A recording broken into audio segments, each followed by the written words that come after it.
When Stephen King was inspired to write The Mist, it was a combination of real-life events and something seemingly ordinary and mundane that got his imagination's motor running. Like many King stories, the initial premise was based in reality, while the story that presented itself as King began to write wandered off into otherworldly, nightmarish terrain. And while The Mist was my favorite story from the Skeleton Crew collection, there is something King does with the protagonist that I genuinely don't understand, and after taking a closer look, now have a hard time looking past.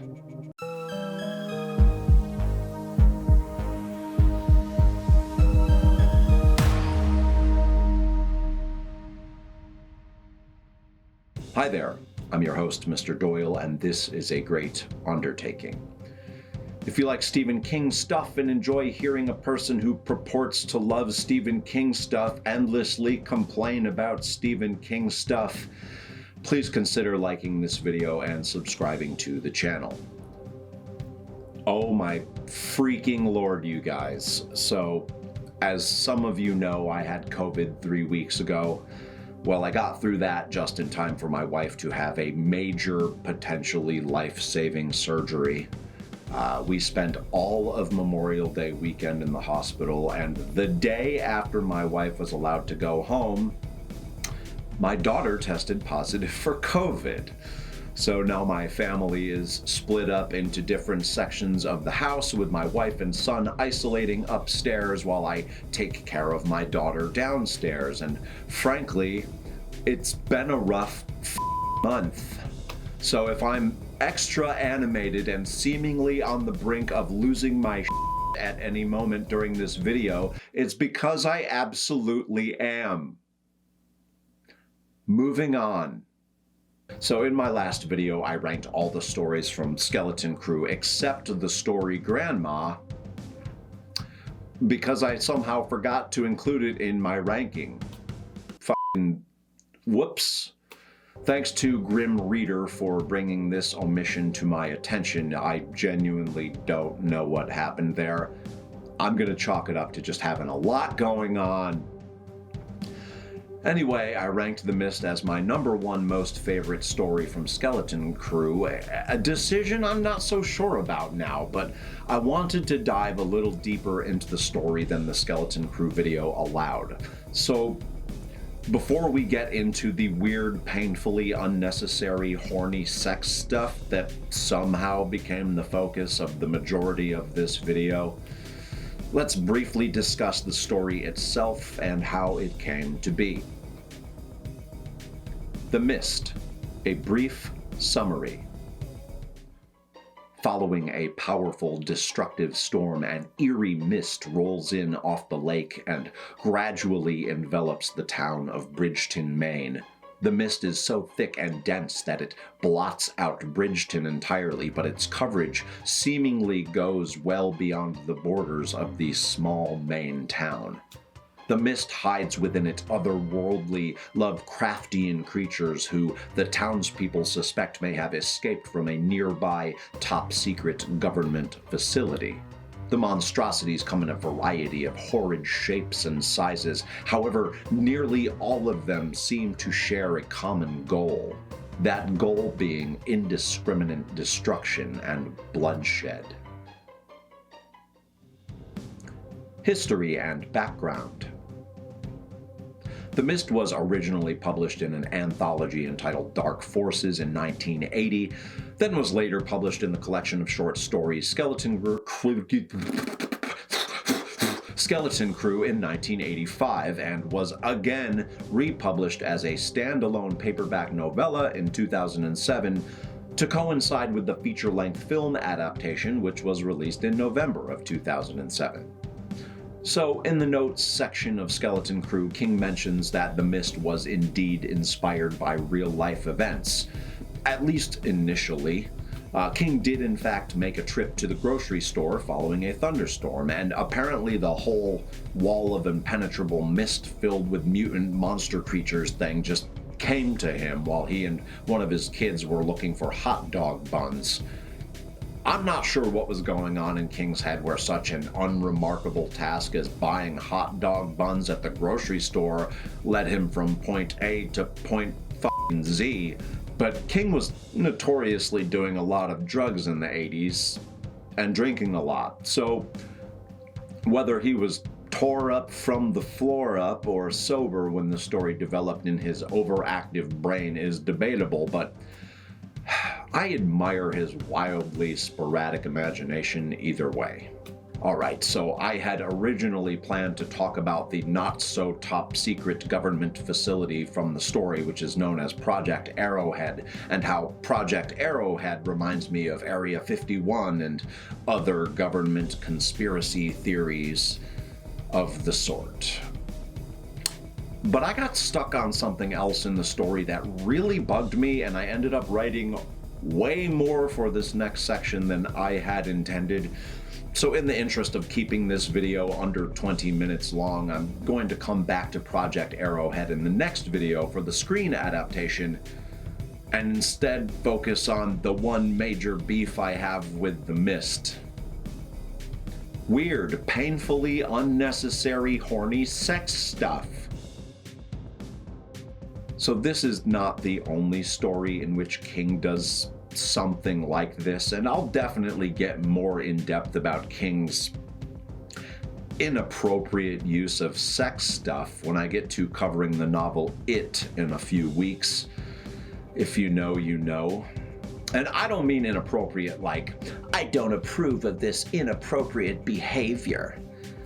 I mean inappropriate like out of place, uncalled for, horribly needless, and in the case of The Mist, damaging to the story's protagonist and our sympathetic relationship to him. About midway through the story, Dave, the protagonist, observes someone preparing food for the grocery store refugees. The makeshift chef is clearly enjoying the task and finding comfort in it. He has a diversion, a distraction to keep his mind off the madness lurking outside the storefront. While observing the man cooking and thinking of this natural, reflexive means of preoccupying one's mind, Dave states, quote, "There are all ways of handling a thing like this. You wouldn't think it would be so, but it is. The mind is a monkey," unquote. And aside from the unusual wording, this is the flaccid, weak, preemptive excuse King gives us for what Dave, our soon-to-be sullied protagonist, will eventually do. It's their first night trapped in the Federal Foods supermarket. The world may be ending, his wife may or may not be dead, his son is sleeping right next to him, and Dave is absurdly horny for someone named Amanda Dumfries.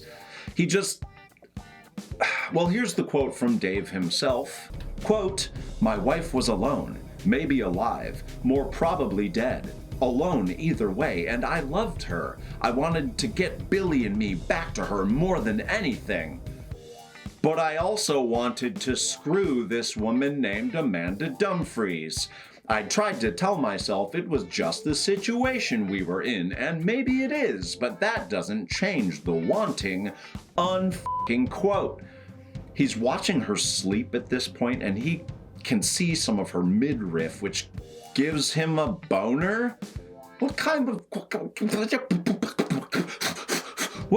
creepo shit is that? It goes on, but you get the idea, and yeah, they hook up that very night. And if that isn't the most shitty, fucked up piece of shit thing to do, then I don't know what is. At one point earlier on, Dave thinks that in his heart, he knows that his wife is dead. And, okay, are you not destroyed by this certainty? Does this not devastate you?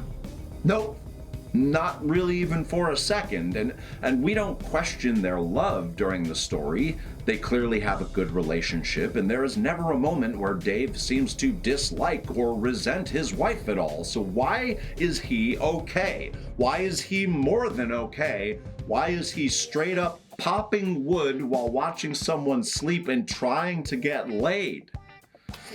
So I know I shouldn't be criticizing a fictional character, and rather it's King I should be uselessly yelling at, but regardless, I'm going to be addressing Dave as he is the character I'm worthlessly mad at, while occasionally pivoting to King as he is ultimately to blame here. But please forgive me in advance for not knowing who to complain to or about for the remainder of this rant.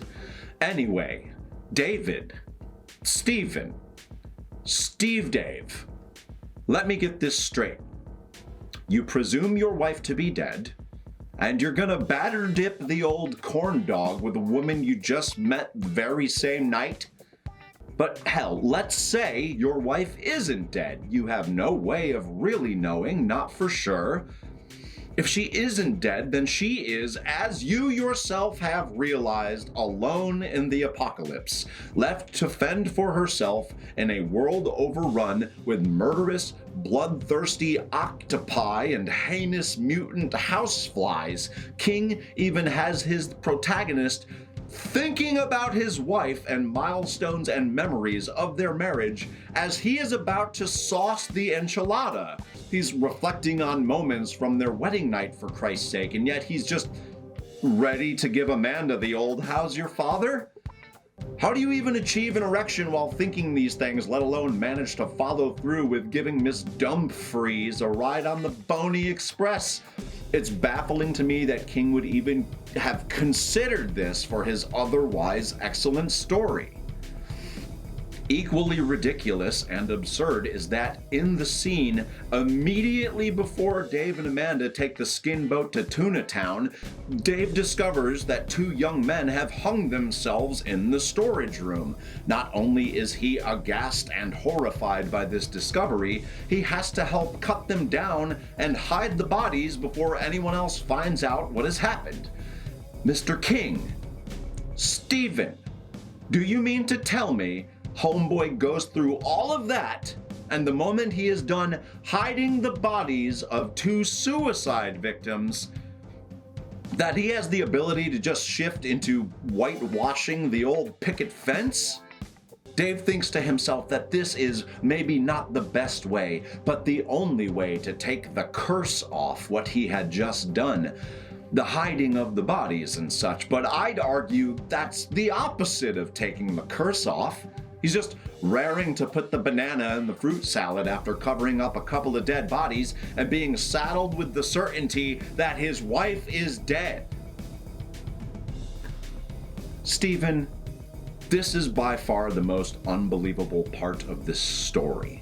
Not the unnatural fog or the creatures within it, not the military base unlocking some unknown dimension and unleashing havoc on the world. No. You wrote the most unbelievable, unsympathetic, horny weirdo protagonist who gets a boner just looking at a woman. I don't even like this guy now. He's so suddenly, so incredibly unrelatable and unlikable and just weirdly horny. He's just a horny weirdo now with no discernible feelings of remorse or sadness or guilt. Have you no shame, David? Have you no shame, Mr. King? All right, so let's say that despite everything he has gone through, despite the presumed loss of his wife, despite the suicides, despite the apparent monster apocalypse, homeboy is still thirstier than a Siberian husky doing jumping jacks in the Sahara Desert. Well, if that's the case, then I only have one question. What the f*** is wrong with this dude? Like, seriously, it's just a little too soon in the end times to be thinking with your dick, you know? Get a f***ing grip, Dave. Jesus. Final thoughts. In my last video, I ranked The Mist as my favorite story from Skeleton Crew, but after reading it again and thinking this through more thoroughly, I hereby revoke my #1 placement of The Mist. I made a mistake.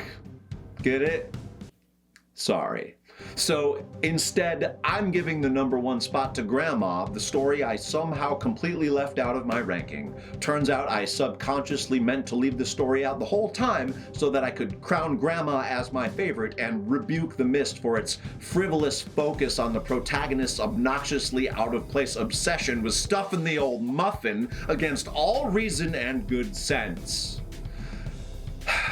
Next week, I'll be taking a look at the 2007 feature-length film adaptation of The Mist, which I remember enjoying when it came out, but we'll see if it holds up to scrutiny 15 years later. From what I recall, the movie does not include the wholly inexcusable sex stuff, so at the very least, they improved on the story a great deal by doing away with that god-awful mess. New videos drop every Saturday at 10 a.m. Eastern Standard Time, so hit the subscriber bell to get notifications. Okay, goodbye. Be sure to click like and subscribe to the channel for my continued analysis of all things Stephen King, pretty pleased with blood and guts on top. My name is Mr. Doyle, and this has been a great undertaking.